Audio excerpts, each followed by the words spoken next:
शायद माँ घर पर नहीं है इसलिए कुछ नहीं बोल रही। वो वापस अपनी जगह पर जाकर बैठ गया। सूरज पूरी तरह डूब चुका था। हर तरफ अंधकार छाया हुआ था। उस अंधेरों में आहान भी शामिल था। उसके कमरे में हल्की सी भी रोशनी नहीं देखने को मिल रही थी। इतना अंधकार था कि वह खुद को भी नहीं देख पा रहा था। वह बस इंतजार करने लगा। अपने कमरे में बैठकर अपनी माँ के आने का इंतजार करने लगा। तभी अचानक कुंडी खुलने की आवाज आई।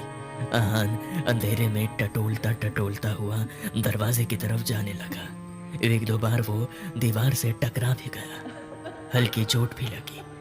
आखिरकार वो पहुंच ही गया। उसने जैसे ही दरवाजा खोलने की कोशिश की, दरवाजा अपने आप ही खुल गया। वो हैरान हो गया क्योंकि सामने हर तरफ रोशनी ही रोशनी थी। तभी सामने का नजारा देखकर आहान की आंखें बड़ी सी हो गई। उसके मुंह से निकलता है, रेलवे स्टेशन मेरे घर पर? ये कैसे हो सकता है? वो ये सब देखकर हैरान था। उसने एक झटके में पीछे पलट कर देखा। वो फिर से चौंक गया। यहाँ तो अंधकार है और उधर दरवाजे के जिस ओर खड़ा था वो हिस्सा उसके कमरे का था, जहां सिर्फ अंधकार और दरवाजे की दूसरी तरफ रेलवे स्टेशन, रोशनी ही रोशनी। सामने ट्रेन लगी थी जिसमें बड़े बड़े अक्षरों में लिखा था भोपाल टू विकरालगढ़। आहान अपने सिर पर हाथ रखकर वह बार बार कभी अपने कमरे की तरफ देखता तो कभी रेलवे स्टेशन की तरफ देख रहा होता। वो कभी इस ओर देखता, कभी उस ओर देखता। ये सब क्या हो रहा है? ऐसा कैसे हो सकता है? उसके दिमाग ने काम करना बंद कर दिया था। उसकी सोचने समझने की शक्ति मानो छीन ली गई हो। वो तय नहीं कर पा रहा था वो सपना देख रहा है या हकीकत में उसके साथ ऐसी घटना घट रही थी। आहान अभी इसी दुविधा में फंसा हुआ था कि उसके सामने एक और हैरान करने वाली घटना सामने से आती हुई नजर आने लगी। उसने देखा ट्रेन से वही झुंड उतर रहे थे और सभी के कदम आहान की तरफ बढ़ते जा रहे थे। देखते ही देखते वो काफी करीब आ चुके थे। आहान अब भी उनको देख ही रहा था। वो सब अब दरवाजे से 3-4 कदम की दूरी पर थे। ये तो मेरी तरफ आ रहे। मैं क्या करूं? कैसे बचूं इन सब से? हे कुलदेवता मेरी मदद करो, इन मुसीबत से बचा लो मुझे। शायद कुलदेवता ने उसकी पुकार को सुन लिया था। कुछ ऐसा हुआ कि आहान ने झट से दरवाजा बंद कर लिया। सब कुछ शांत सा हो गया। वो खुद को सेफ महसूस करने लगा। फिर उसने एक लंबी और गहरी सांस ली। उसने अपनी आंखें बंद कर ली और खुद को सांत्वना देने लगा। सब ठीक है। हाँ, ये सब भ्रम है। तू सेफ है। कोई नहीं है यहाँ। वो सब सपना था, हकीकत नहीं। ऐसा कभी नहीं हो सकता। आहान ने कुछ पलों के लिए अपनी आंखें बंद रखी और रिलैक्स होने दिया। तभी उसके कान में कुछ आवाजें सुनाई देने लगी, जिसे सुनकर हड़बड़ाकर अपनी आंखें खोल दी। उसके कान में जो आवाजें गूंज रही थी वो शब्द आहान ने दूसरी बार सुना था। जो सपना है वही सच है और जो हकीकत है वो एक छलावा है। वो घबरा कर इधर उधर देखने लगा। आसपास अंधकार के कारण कुछ नहीं देख पाया।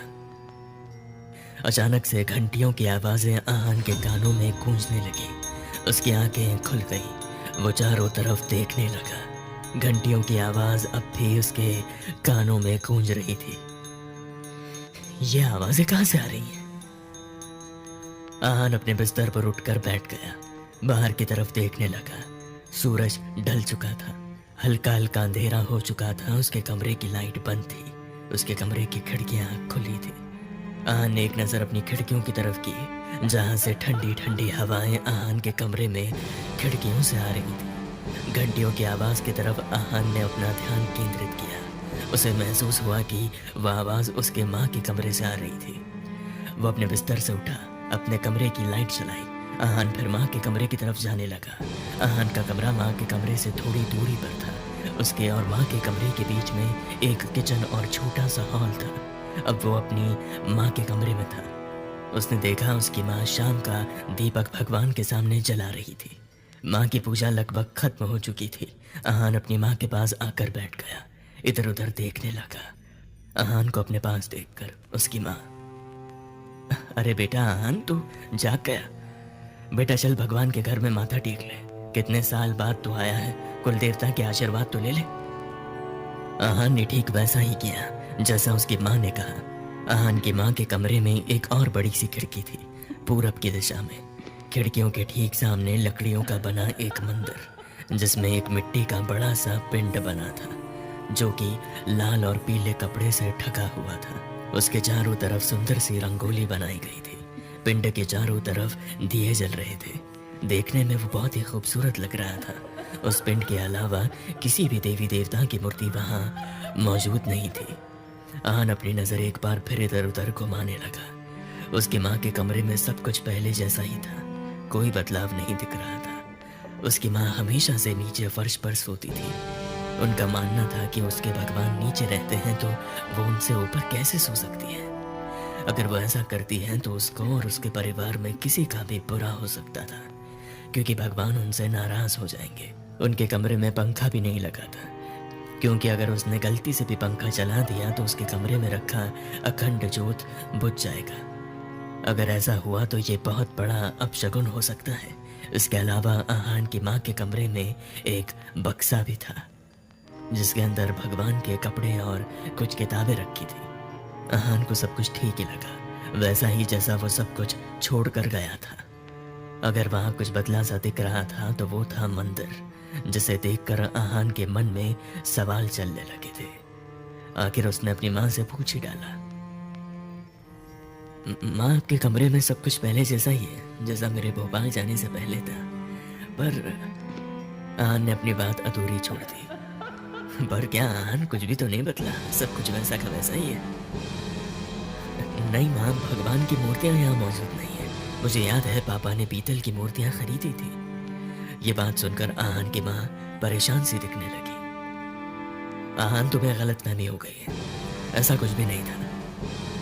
कोई गलतफहमी नहीं है। मुझे अच्छे से याद है जब पापा खेती करके जो फसल उगाया करते थे, उसके मुनाफे का आधा हिस्सा जमा करके पापा ने पीतल की मूर्तियाँ खरीदा करते थे, जो अब यहाँ नहीं दिख रही है। वो सब कहाँ है माँ? आपने क्यों हटा दिया? तू पागल हो गया है, चुपचाप अपना माथा टेक और अपने कमरे में जा। आहान कुछ नहीं बोला, चुपचाप पिंड को छूते हुए अपनी आंखें बंद कर प्रार्थना करने लगा। अचानक से उसने अपनी आंखें खोल दी और घबराता हुआ अपनी माँ की तरफ देखने लगा। क्या हुआ बेटा, तू इतना घबरा क्यों गया? माँ ने बार बार पूछा, पर आहान ने कोई जवाब नहीं दिया। ऐसा लग रहा था माँ की आवाज़ आहान के कानों तक पहुंच ही नहीं रही थी। आहान के कानों में अगर गूंज रहा था तो सिर्फ मदद मदद, इसके अलावा वो कुछ नहीं सुन पा रहा था और ना कुछ देख पा रहा था। आहान, चले जाओ यहाँ से, चले जाओ, मैं तुम्हारी कोई मदद नहीं कर सकता। प्लीज मुझे छोड़ दो, मुझे जाने दो, मैंने कुछ नहीं किया। ये सारी बातें सुनकर आहान की माँ हैरान थी और बार बार आहान से पूछ रही थी, क्या हुआ बेटा, क्या बोले जा रहा है? पर आहान अपनी माँ को महसूस नहीं कर पा रहा था। वो एकटक उस पिंड की तरफ देखे जा रहा था। उसके मन में एक ही सवाल था, ये पिंड छूते ही मेरे साथ क्या होने लगा? मुझे ऐसा क्यों महसूस हो रहा है? इस पिंड के अंदर कुछ है जो बहुत अजीब के साथ आके क्या हुआ, ये जानने के लिए कहानी का अगला भाग जरूर देखें और हमारे चैनल को सब्सक्राइब करें, वीडियो को लाइक कर दीजिए।